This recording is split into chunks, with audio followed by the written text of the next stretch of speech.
Hello there folks, and welcome back to Bullets for Bucks. So in today's episode we're going to be going over the Howa Oryx. The chassis on the Oryx is made by MDT, and we'll be going over the Ruger Precision Rifle and the chassis there. We're going to go more over how they feel, the weight, a little bit about the specs, but more so how they feel in the hand, how they operate, and what my experience has been with them over the years. I've had the Ruger Precision Rifle for probably 4 years, and I've had the Oryx for about 6 months. I've used both extensively in different scenarios and situations, and I'm going to go over which one I think is better than the other and the benefits to both or either one, and do kind of a little bit of a comparison on them. Both of them shoot accurately and are very accurate rifles. So first, for the comparison video with the Ruger Precision versus the Howa Oryx, we're going to go and take a look at each part of the Ruger Precision. So we'll make sure it's empty and safe, and then we're going to go ahead and first we're just going to run the bolt.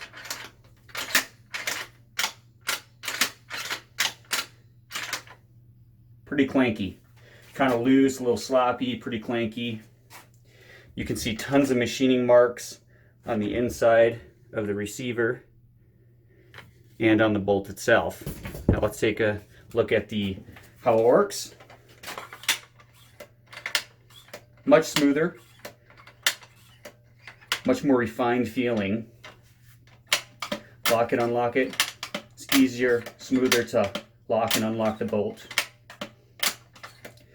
So yeah, definitely smoother on the bolt than the Ruger Precision Rifle, and definitely less machining marks.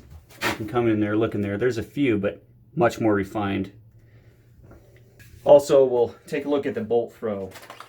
So I believe this is about a 90-degree bolt throw on the Howa. I'm not totally sure, so don't quote me on that. It is slightly higher than the Ruger Precision, but in the field actually operating both of them, it's unnoticeable to me. They both operate effectively. It's just this one is much, much louder. Kind of feels like you're riding a geoprism with the muffler falling off down the road. Just not quite cutting it that way. It works, but kind of clanky. Next, we'll go to the mag well and the mag release. So the Howa Oryx has the mag release in the rear here. It's ambidextrous. Goes in, comes out, goes in. Nice and snug, doesn't clatter, doesn't clank. I will say this with the Howa Oryx. Basically, there's been some complaints about them not going in easy or this or that. Use the gun. After a couple hundred rounds, it smooths right out. Let's go to the Ruger Precision here. I'm in a pretty small room doing this, so bear with me. All right, let's try this. Release is almost identical. In the rear, just the same. In my opinion, it's actually a little harder to pull out the magazine in the Ruger. It may be slightly easier going in until that one gets broken in, then that one's just as easy going in. But it's looser in the mag well. Works, comes with adjustable lop of 13.25 to 15 inches. Comes in available with FDE gray and OD green coloring, which is nice. The Ruger Precision, at least at the similar price point, doesn't have color options like that. They both come in similar calibers, and they both weigh right around between 10 and 12 pounds, depending on what variation you get, the length of the barrel, and so on. So let's go to the trigger next. Let's make sure it's safe, double check. Just so much smoother than the Ruger. Go ahead, shoulder the rifle.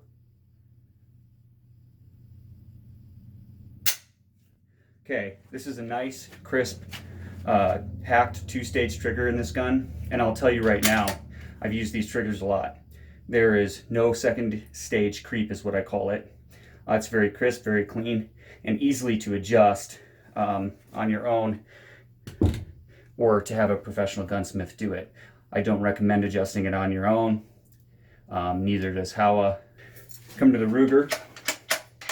Oh yeah, the mag lock, the bolt locks out with the mag in. The Oryx doesn't do that. When I'm at the range and I run out and I just want to throw one in the side and load it, I like that on the Oryx. Can't do that with the Ruger because the mag hinders the bolt from going forward once it's empty. So we'll go ahead and test the trigger on this. Just make sure it's empty one last time. It is a little lighter out of the box than the Oryx, but there is a definite, noticeable, horrible creep. This is a single stage trigger, and when I take up that slack, there's a huge amount of creep on that single stage. So, will they both get the job done? Yes. Hack trigger's slightly better, and you can have a gunsmith adjust it, whereas with the Ruger, you're pretty much swapping out a trigger with an aftermarket.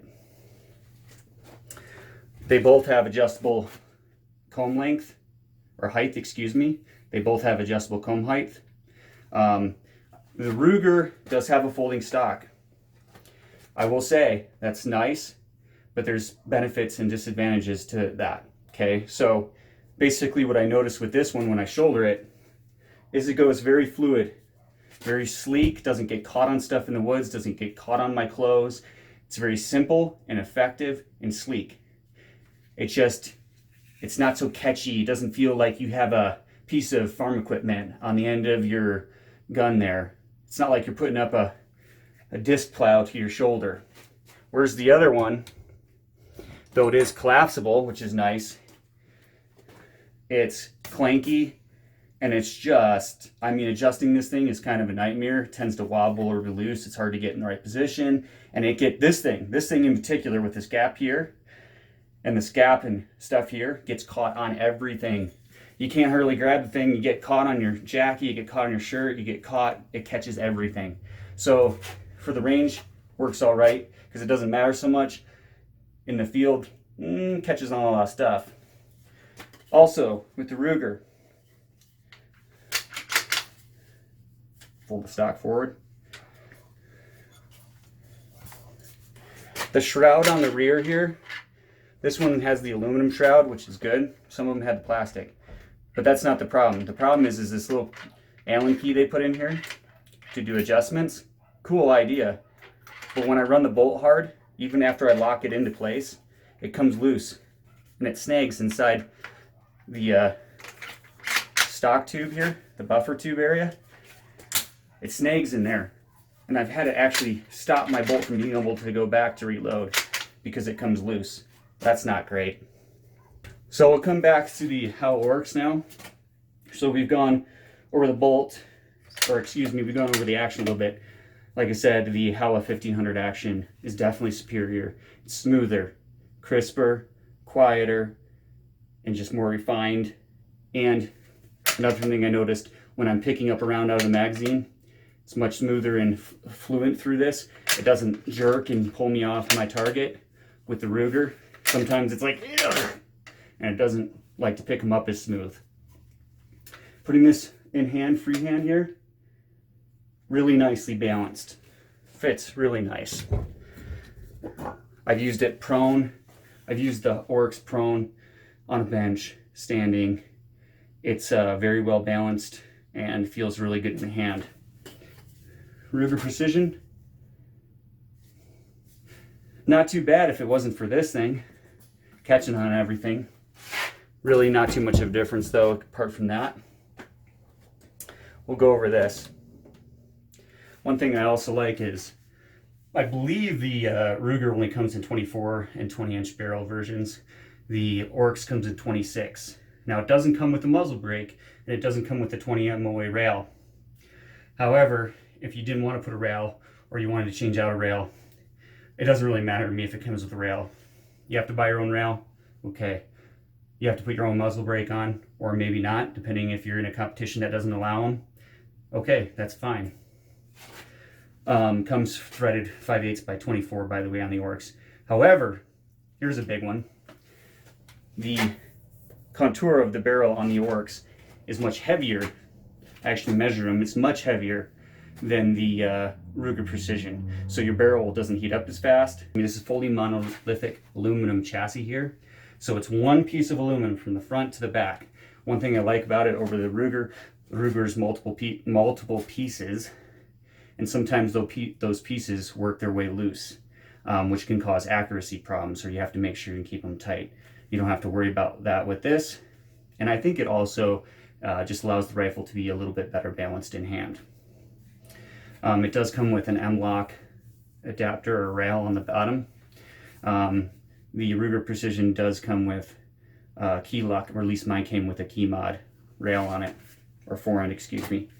So one thing that's definitely better on the Howa Oryx, or the Oryx chassis itself, you can buy for other rifles as well. You don't have to buy the chassis just for the Howa. You can buy it for Remington's, Savage, I think, Teak, a whole bunch of different barreled actions. But anyhow, the pistol grip on the Oryx is far superior to the Ruger Precision. It has a little bit of a thumb shelf if you want to use it up here or down here. You can also, it's just rubberized. It fits your hand beautifully. It has a little bit of a palm swell to it. When you go to the Ruger Precision, it's like, okay, let's find the cheapest AR grip and put it on there. So, cheapest pistol grip, nothing special to write home about there. And the angle on the Oryx is more like this. It's more canted forward on the RPR. So, in my opinion, the Ruger Precision shoots in the field almost just as well, accuracy-wise, but isn't as nice and doesn't feel as good and isn't as refined as the Howa Oryx.